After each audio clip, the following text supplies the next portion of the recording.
하나님의 얼굴을 본 것 같습니다. 옆에 있는 분에게 인사하시겠습니다. 네, 오늘 하나님께서 우리에게 주신 말씀은 창세기 31장 42절의 말씀으로 주님은 아신다네 라는 제목으로 하나님의 말씀을 선포합니다. 오늘 설교 제목이 주님은 아신다네 입니다. 보면 이렇게 문장으로 보면 완성형 문장이 아니죠. 뭐가 생략되어 있습니다. 목적어가 생략되어 있죠. 주님은 아신다네, 뭘 아신다라고 해야 하는데 그게 빠져 있죠. 여러분, 무엇을 넣으면 좋겠습니까? 주님은 무엇을 아십니까? 이거 질문하는 겁니다.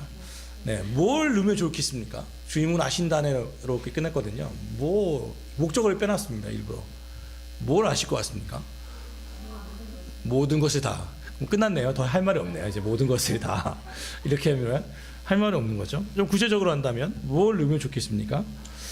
이게 좀 써보니까 그런 게 있더라고요. 주님은 내 눈물을 아시고, 내 수고를 아시고, 내 억울한 걸 아시고, 내 노력을 아시고, 내 아픔을 아시고, 내 생각을 아시고, 내 괴로움을 아시고, 내 경제 사정을 아시고, 내 미래를 아시고, 내 죄를 아시고, 내 체질을 아시고, 내 아이를 아시고, 나의 소유를 아시고, 나의 앞길을 아시고, 이 모든 것들이 생략되어 있습니다.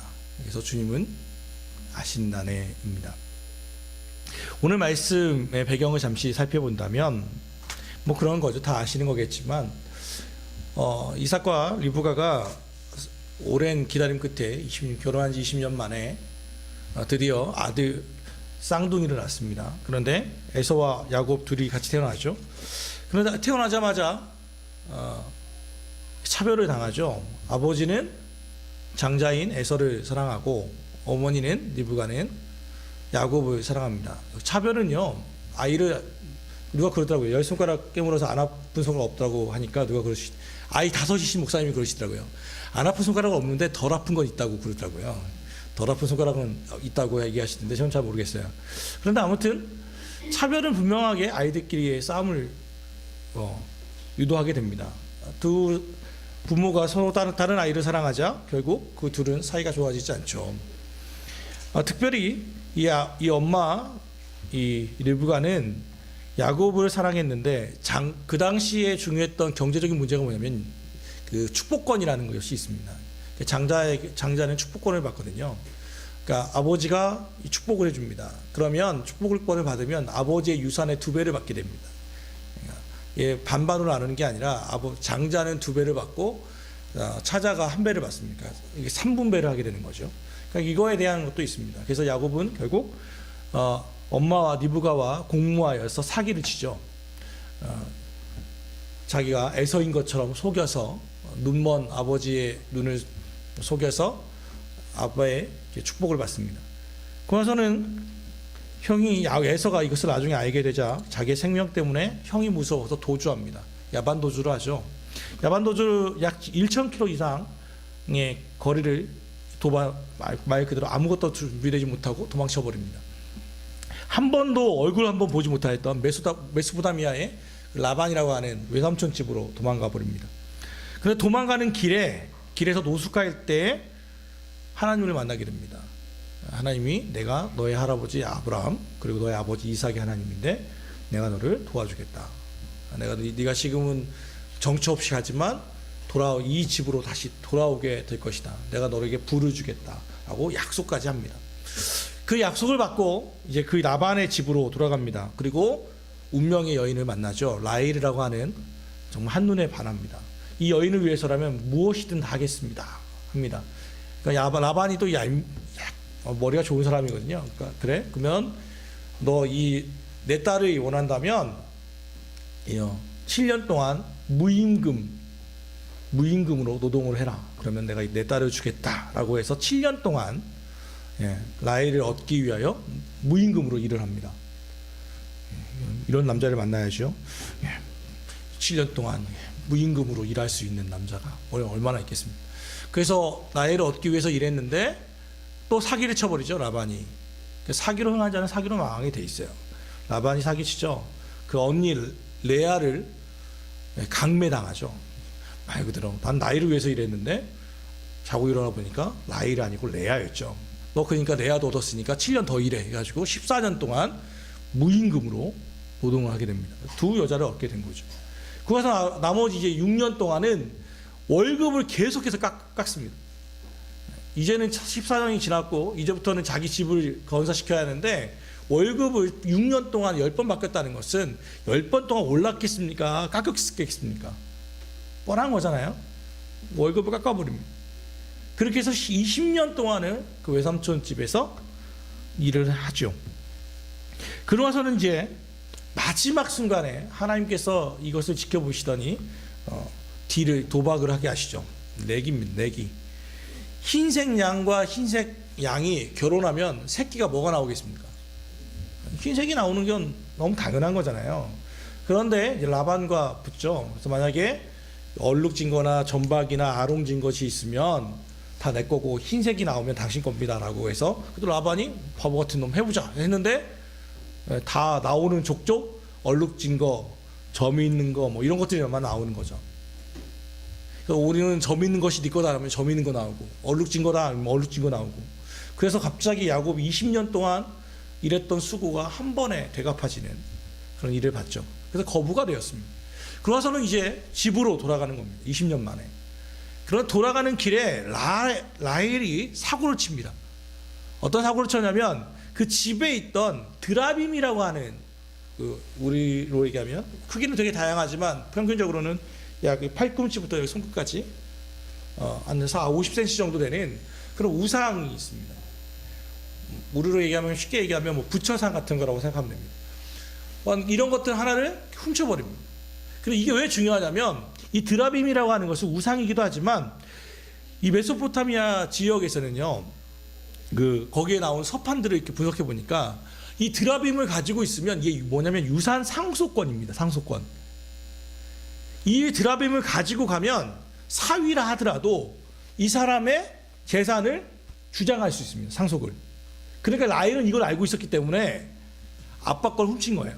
그러니까 당연히 아빠 라반과, 왜냐면 내 재산이 엉뚱한 데 갈 수 있으니까 라반과 그의 아들들이 7일간에 말 타고 쫓아오는 이유가 여기에 있습니다. 엄청난 일이 벌어진 거죠. 라헬이 이걸 훔쳐버린 겁니다. 드라빔. 그래서는 이제 쫓아오니까 어떻게 됩니까? 이제 수색이 들어간 거죠. 라헬이 또 여기서 또 장꾀를, 다 보면 다 장꾀 사기꾼들이에요. 다 보면 야곱 사기, 라반 사기, 그 딸 라헬 사기. 그러니까 이 드라빔이 걸릴 것 같으니까 어떻게 합니까? 말 안장에다 숨겨놓고서는 자기가 그 위에 딱 앉습니다. 그리고 제가 생리가 터져서 움직일 수가 없습니다. 그러니까 수색을 여기 못하게 하는 거죠. 그래서 결국 수색 실패합니다. 그러니까 20년 동안 쌓여있던 게 빵 하고 터진 겁니다. 그래서 야곱이 라반에게 쏘아붙이는 장면 중에 제일 마지막이 오늘 말씀입니다. 제가 본문으로 잡아놓지는 않았지만 잠깐 보시죠. 36절부터 제가 쭉 읽겠습니다. 오늘 본문은 아니지만 31장 36절부터 야곱이 로하여 라반을 책망할세. 외삼촌을 책망하는 거예요. 화나서 야곱이 라반에게 대답하여 이르되 내 허물이 무엇입니까? 무슨 죄가 있기에 외삼촌께서 내 뒤를 급히 추적하셨습니까? 외삼촌께서 내 물건을 다 뒤져보셨으니 외삼촌의 집안 물건 중에서 무엇을 찾아내었습니까? 여기 내 형제와 외삼촌의 형제 앞에 그것을 두고 우리 둘 사이에 판단하게 하소서. 내가 이 20년을 외삼촌과 함께 하였거니와 외삼촌의 암양들이나 암염소들이 낙태하지 아니하였고 또 외삼촌의 양떼의 순양을 내가 먹지 아니하였으며 물려 찢긴 것은 내가 외삼촌에게로 가져가지 아니하고 낮에 도둑을 맞았든지 밤에 도둑을 맞았든지 외삼촌이 그것을 내 손에서 찾았으므로 내가 그들 스스로 그것을 보충하였으며 내가 이와 같이 낮에는 더위와 밤에는 추위를 무릅쓰고 눈붙일 겨를도 없이 지냈나이다. 내가 외삼촌의 집에 있는 이 20년 동안 외삼촌의 두 딸을 위하여 14년 외삼촌의 양떼를 위하여 6년을 외삼촌에게 봉사하였거니와 외삼촌께서 내 품삯을 10번이나 바꾸셨으며 우리 아버지 하나님이 아브라함의 하나님 곧 이삭이 경외하는 이가 나와 함께 계시지 아니하였다면 외삼촌께서 이제 나를 빈손으로 돌려보내셨으리다마는. 여기까지입니다. 얼마나 야곱이 분노했는지를 드러날 수 있죠. 내가 20년 동안 당신은 밑에서 일을 했는데 14년 동안 무임금으로 일했고 6년 동안 일할 때 10번이나 월급이라 깎았고 내가 만약에 사고를 밤이든 낮이든 내가 무슨 사고만 쳤으면 내가 다 보상했고 찢기든지 어떻게든지 당신에게 내가 손해준 게 있냐? 내가 만약 하나님이 도와주지 않았으면 나 빈손으로 20년 동안 일한 거 아무것도 못 받고 타타타 흘려서 그냥 집으로 쫓겨갔을 거야. 이게 야곱이 라반에게 지금 소리를 지르고 있습니다. 그런데 오늘 말씀에 이렇게 이야기하죠. 특별히 외삼촌께서 이제 나를 빈손으로 돌려보냈으리다마는 하나님이 내 고난과 내 수고, 내 손의 수고를 보시고 라고 말하고 있습니다. 하나님께서 내 손의 수고, 내 고난 주께서 보셨다. 주님이 나를 보셨다라는 말은 결국 하나님은 내 처지를 아신다는 말입니다. 보고 계신다는 말은 주님은 나를 알고 계시다는 거예요. 사람은 내 생각과 진실을 잘 몰라도 하나님은 다 알고 계시더라는 거죠. 사람은 잘못 판단해도 하나님은 잘못 판단하지 않습니다. 어떤 환경과 처지에서도 넉넉한 믿음을 잊지 마시기를 바랍니다. 사람은 몰라도 하나님은 내 형편과 처지를 다 알아주시고 언젠가는 반드시 정의롭게 갚아주십니다. 앞선 창세기 31장 21절 이하에도 야곱은 이렇게 고백하거든요.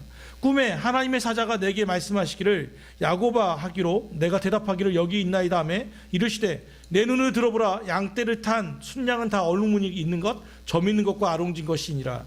라반이 내게 행한 모든 것을 내가 보았노라. 라반이 너에게 한 것을 나는 지켜보고 20년 동안 지켜보았다는 거예요. 알고 있다는 거죠. 오늘 예배에 참석하지 못하는 정무혁 형제가 오늘 아침 7시쯤에 카톡을 보냈습니다. 오늘 못 온 이유가 뭐냐면 같이 일하시는 분이 무혁 형제가 교회 다니는 것을 알고 교회 다닌다고 나도 교회를 가고 싶은데 라고 그래서 교회를 가고 싶은데 용기가 안 난다. 어렸을 때 다니고 이제 안 나오는 거죠. 그래서 여기까지 올 수는 없고 서울 자기 숙소 근처에 있는 교회로 한번 데려가야 할 것 같다고. 그래서 오늘 못 왔습니다. 그런 사정들을 이렇게 보냈습니다. 그래서 제가 그러냐고 그러면서 혹시 이렇게 그러면서 이렇게 글을 보냈습니다. 뭐라고 하면 요즘 출근하는 곳이 거리가 있어서 이동 중에 많은 시간 성경을 읽고 매일 아침 저녁으로 간단하게나마 기도를 하려고 노력하고 있다고 카톡을 보냈습니다. 그래서 내가 당신을 위해서 그대를 위해 요즘 기도하고 있다라고 다시 제가 단문을 보내니까 이런 카톡이 왔습니다. 그래서 그런가 요즘 하나님의 사랑을 많이 느껴진다. 한 가지 사례를 들면 이렇게 얘기합니다. 다른 사람이 이렇게 자재 정리를 하는 것을 자기가 인수를 받았답니다. 그래서 마무리를 하게 되는데 먼저 한 사람이 자재를 잘못 쌓아놓은 거예요. 근데 그거 모르고 자기는 마무리를 다 지어버린 거죠. 그러고 나서 일이 다 끝났는데 보니까 이게 불안한 거예요. 자재가 무너지면 사람이 다치고 죽잖아요. 그런데 이것을 어떻게 하나 고민하고 있는데 처음 일한 사람이 일 완료됐다고 보고를 해버린 겁니다. 그러니까 이거를 어떻게 할 수가 없는 거예요. 마무리를 지을 수 없으니까. 그래서 이거 어떻게 하지 불안해하고 있는데 마침 상부에서 이 자재를 조금 멀리 옮겨야 하니까 좀 더 멀리 옮겨야 하니까 보완해서 조치하라고 다시 지시가 떨어졌답니다. 그래서 한시름 놓았답니다. 잘못하면 이동 중에 사고가 날 수도 있는데 다행하게 잘 되었다. 이 일을 생각하면 생각할수록 하나님이 지켜봐 주시고 불안한 내 마음을 알아주시는 것 같이 느껴진다라고 카톡을 보냈습니다. 그래서 제가 보냈습니다. 오늘 설교 제목이 주님이 아신다네 이야 했더니 오늘 꼭 설교 유튜브로 듣겠다고 다시 진짜 신기하다고 그런 이야기를 이렇게 오늘 아침에 있었던 일입니다. 자 어떻게 보면 자그마한 일이 같습니다. 그런데 하나님은 무혁 형제의 불안하고 두려워하는 마음을 알고 계셨습니다. 그래서 조치 취해 주시는 거죠. 누구에게는 즉각적으로, 누구에게는 오랜 시간 동안, 또 누구에게는 큰 일처럼 느껴지는 거예요. 누구에게는 작은 일처럼 느껴지는 이 모든 일 가운데 주님은 개입하시고 일하시고 조치를 취하신다는 것을 우리는 믿어야만 합니다. 여러분 힘들면 기도하십시오. 주님이 아신다는 것은 우리 인생에 고난이 없다라는 말이 아닙니다. 주님이 아시니까 모든 게 다 즉각적으로 응답될 거라는 말도 아닙니다. 기도한다는 것은 내 기도 제목을 쭉 나열하는 게 아니라 약속의 말씀을 붙잡고 나아가는, 어떻게 보면 절박한 몸부림입니다. 기도를 할 때 내가 뭐라고 할 말이 없습니다, 뭐라고 할지 모르겠습니다 라고 한다면 제가 좋은 기도 하나를 알려드리겠습니다. 기도할 말이 없으면 그렇게만 하시면 됩니다. 주님 아시지요? 주님 아시지요? 그리고 거기다 목적어를 넣어 보십시오. 주님 아시지요? 제가 얼마나 답답한지 아시지요? 제가 무엇 때문에 기도하러 나왔는지 아시지요? 제 통장의 잔고를 아시지요? 주님 제 처지를 아시지요? 주님 아시지요? 제가 얼마나 억울한지 아시지요? 이 기도 하나만으로도 우리는 충분히 주님 앞에서 주님의 치유와 회복을 경험할 수 있습니다. 그런 노래가 있죠. 주님은 아시네 당신의 약함을 그대 홀로 잊지 못함을 누군가 널 위하여 누군가 기도하네 내가 홀로 외로워서 마음이 무너질 때 누군가 널 위해 기도하네. 주님은 아시고 계십니다. 우리의 약함을, 내가 혼자 설 수 없다는 것을, 내 처지가 무엇인지를 주님은 지켜보고 계시고 이미 알고 계십니다. 그러므로 힘이 든다면 주님 앞에 나오십시오. 그리고 다시 이 약속의 말씀을 붙잡고 힘을 얻으십시오. 하나님이 나를 아신다는 것은 하나님께서 또 지켜주신다는 약속의 말씀이기도 합니다. 하나님은 라반에게 야곱이 당하고 있는 것을 보셨습니다. 그러나 그냥 지켜만 보신 것이 아닙니다. 그분은 야곱이 라반에게 당한 것을 지켜보시고 20년 만에 대역전승을 만드셨습니다. 또한 라반이 야곱을 잡아 죽이겠다는 마음으로 7일 동안을 쫓아오는 그 분노의 마음 가운데 있을 때 만나기 하루 직전 그의 꿈에 나타나 야곱을 건들지 말라고 경고하신 것을 알게 됩니다. 그렇게 하나님은 이제까지 우리를 지켜주셨고 앞으로도 지켜주실 거라고 약속하고 있습니다. 운명과 팔자를 믿지 마십시오. 하나님의 말씀을 믿으십시오. 우리는 불안하면, 두려우면 자꾸 엉뚱한 곳으로 나가게 됩니다. 사주팔자를 보고, 점을 보고, 타로를 보고, 또는 사람에게 의지합니다. 답답하다고 점 보러 갈 필요도 없습니다. 사주팔자에 의지할 필요도 없습니다. 우리가 믿는 것은 예정론입니다. 예정론이라는 것은 내 앞날이 결정되었다는 것을 믿는 게 아니라 내 앞날이 하나님 앞에서 약속되었다는 것을 믿는 믿음입니다. 현재의 고난은 장차 나타날 영광과 비교할 수 없다는 것을 믿는 것입니다. 내가 지금 당장은 고난을 당하고 있지만 장차 나타날 영광과는 비교할 수 없어. 이것을 우리는 믿습니다. 사랑하는 여러분, 하나님 앞에서 구체적이고 거룩한 꿈을 꾸고 나가실 수 있기를 바랍니다. 예수님이 나 때문에 또 우리 때문에 십자가에 달려 돌아가셨다면 우리는 우리보다 더 큰 사랑을 받은 사람은 아무도 없습니다. 사도 바울은 심지어 로마서 8장 31절에 이렇게 이야기합니다. 그런즉 이 일에 대하여 우리가 무슨 말하리요? 만일 하나님이 우리를 위하시면 누가 우리를 대적하리요? 하나님이 만약 우리를 위하신다면 누가 우리를 대적할 수 있겠습니까? 이 믿음이 우리 가운데 있기를 바랍니다. 당당해지기를 바랍니다.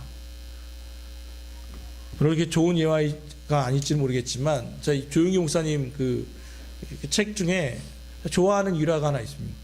그 여의도 순복음교회가 크잖아요. 그때 그 교회를 지어질 때 일화를 기록된 책을 봤습니다. 그 내용 중에 제 기억에 남는 게 뭐냐면, 지금은 그렇게 가면 큰일 나겠습니다만, 교회를 크게 지으려고 하는데 대출받으러 나간 거죠. 대출받으러 갔는데, 요즘 대출 해줍니까? 요즘도 좀 옛날도 어렵잖아요. 뭐 목사 뭐 있다고 대출 해주겠습니까? 그 대출을 못 받는 거예요. 대출을. 그래서 그날도 새벽 예배를 막 기도하고 있는데 하나님께서 가라고 하는 마음을 줍니다. 특별히 지존자께서, 지극히 높으신 분께서 말씀하시되, 시편, 오늘 방금 제가 오늘 예배 때 했던 전능자의 그늘, 또 지존자라는 말씀을 듣고 지존자의 명령이다 라는 생각이 든 거예요. 그 말씀을 듣고 여의도 그 은행의 지점에 다시 갔습니다. 대출 받으러. 어떻게 오셨냐고. 뭐라고 했겠습니까? 상부에서 보냈습니다 그랬답니다. 상부에서 보냈습니다. 그러니까 갑자기 점원에서 어디로 가봤나요? 만나더니 갑자기 지점장이 나오거든요. 어떻게 오셨습니까? 위에서 왔습니다 그랬다는 거예요. 위에서. 상부에서 보냈습니다. 그러니까 여기서 위는 뭡니까? 하나님이시잖아요. 그래서 지점장이 듣기는 뭡니까? 블루하우스에서 보낸 줄 알고, 남산에서 보내신 줄 알고, 일사천리로 정리가 됐다는 거예요. 지금은 그렇게 하면 큰일 납니다. 따라하지 마시고. 그런데 그 믿음 있잖아요. 그게 나는 정말 그 아이 같은 믿음이라고 생각하거든요. 뭐 지금의 공과를 떠나서 위에서 보냈습니다. 근데 이게 요즘도 통하는 게 뭐냐면 그런 거잖아요. 이렇게 대통령 아들 사칭하고 뭐 그죠? 뭐 사칭해가지고 하는 사기가 요즘도 통하는 거 보면 여전히 우리는 그게 있는 것 같아요. 묻지마 대출 받은 거예요. 그래서 위에서 보냈습니다. 어떤 일로 오셨습니까? 교회 이거 합니까? 그러니까 일사천리로 다 정리가 되다는 거예요.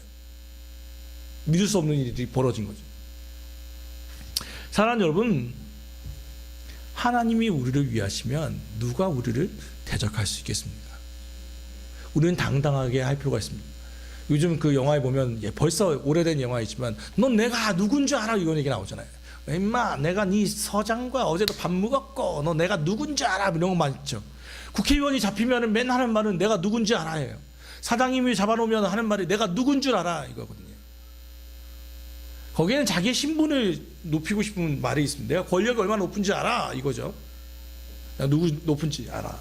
그런데 진짜 말하는 것은 여러분이 누군지를 아시기 바랍니다.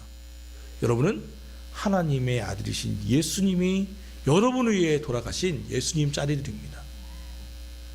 내가 누굽니까? 나는 하나님의 아들입니다. 하나님의 자녀입니다.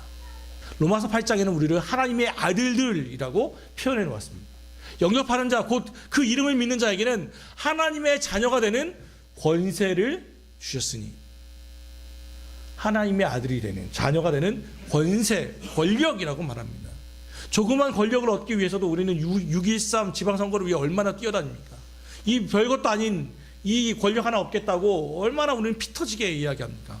그런데 하나님께 주신 권세가 있습니다. 하나님의 자녀가 되는 권세가 있습니다. 그 권세가 무엇입니까? 주님 영접하는 자, 곧 그 이름을, 예수 그리스도의 이름을 믿는 자들에겐 하나님의 자녀가 되는 권세입니다. 권세는 누려야만 합니다. 써야만 합니다. 그게 무엇입니까?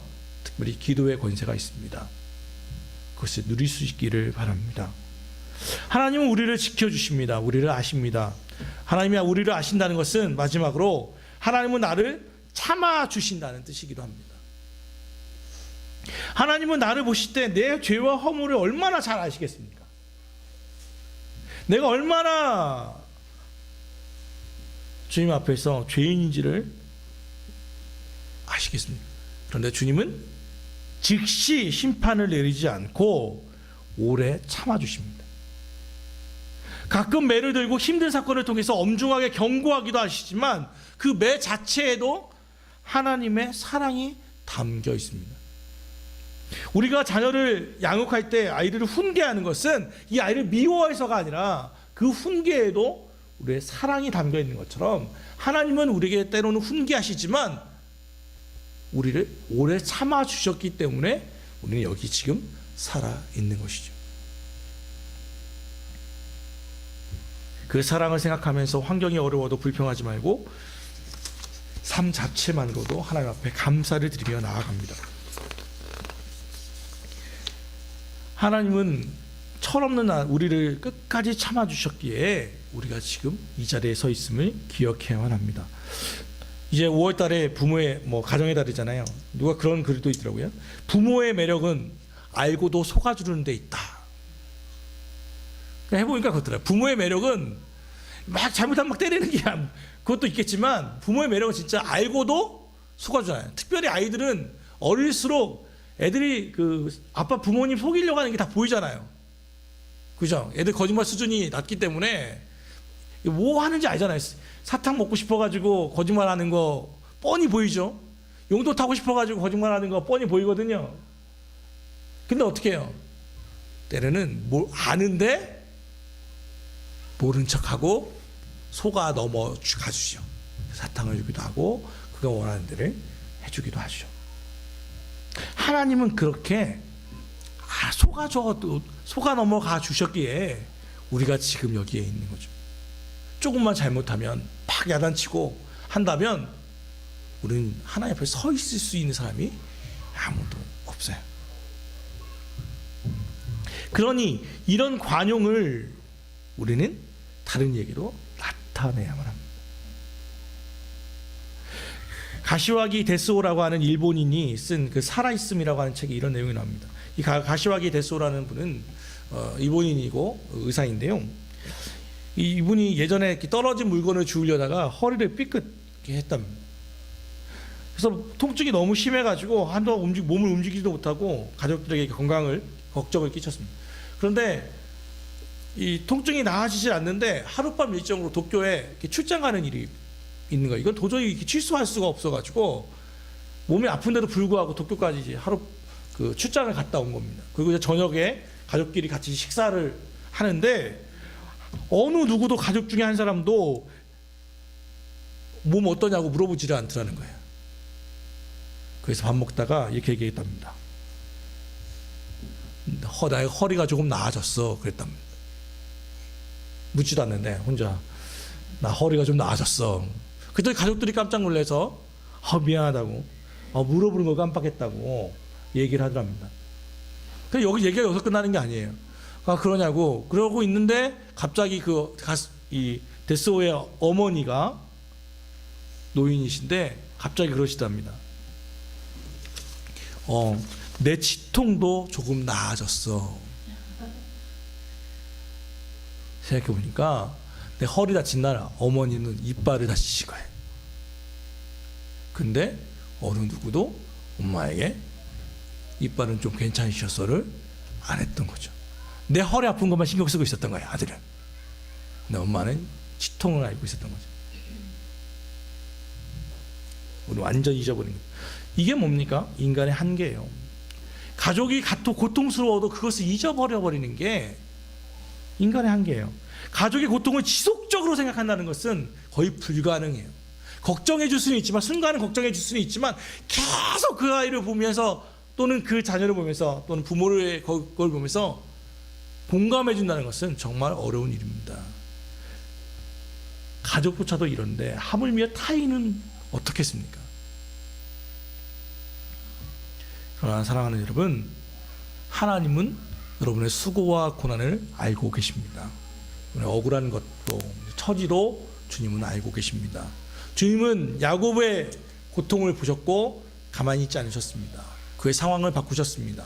환경을 바꾸셨습니다. 보호해 주셨습니다. 그 하나님은 지금도 동일한 하나님이신 줄 믿습니다. 시편 139편 1절과 2절 여호와여 주께서 나를 살펴보셨으므로 나를 아시나이다. 주께서 내가 앉고 일어섬을 아시고 멀리서도 나의 생각을 밝히 알고 계십니다.